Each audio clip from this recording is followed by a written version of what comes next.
Hi friends, எல்லாம் எப்படி இருக்கீங்க? நல்லா இருக்கீங்களா? ஆமாங்க, இன்றைக்கி ஒரு முக்கியமான கதையோடு தான் உங்களை பார்க்க வந்திருக்கேன். அந்த கதை என்னன்னு பார்த்தீங்கன்னா, ஒரு முறை ஜப்பானிய ராஜா எதிரிகளை தாக்க இராணுவ படை ஒன்றை தயார் செய்து போருக்கு தயாரானார். அவர் எப்படியும் இந்த போரில் வெற்றி பெறுவோம் என்ற நம்பிக்கையுடன் இருந்தார்.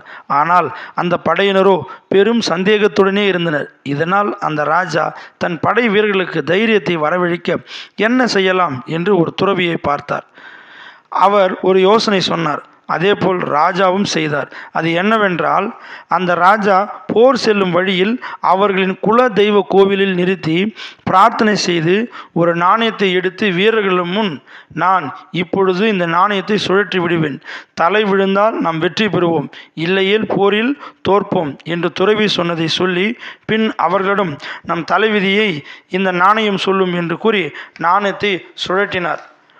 அனைவரும் அவரை கூர்ந்து கவனித்தனர். அப்பொழுது தலை விழுந்தது. அதனால் அந்த வீரர்கள் நாம் நிச்சயம் வெற்றி பெறுவோம் என்ற நம்பிக்கையுடனும் சந்தோஷத்துடனும் எதிரிகளை தாக்கி வெற்றி பெற்றனர்.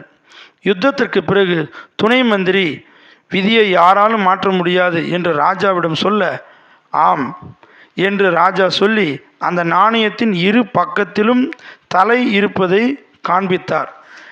நம்முடைய வாழ்க்கையிலும் இப்படித்தான் நம்பிக்கையுடன் செயல்பட்டால் எந்த காரியத்தையும் எளிதில் வெல்லலாம், விதியை மாற்றி அமைக்கலாம்.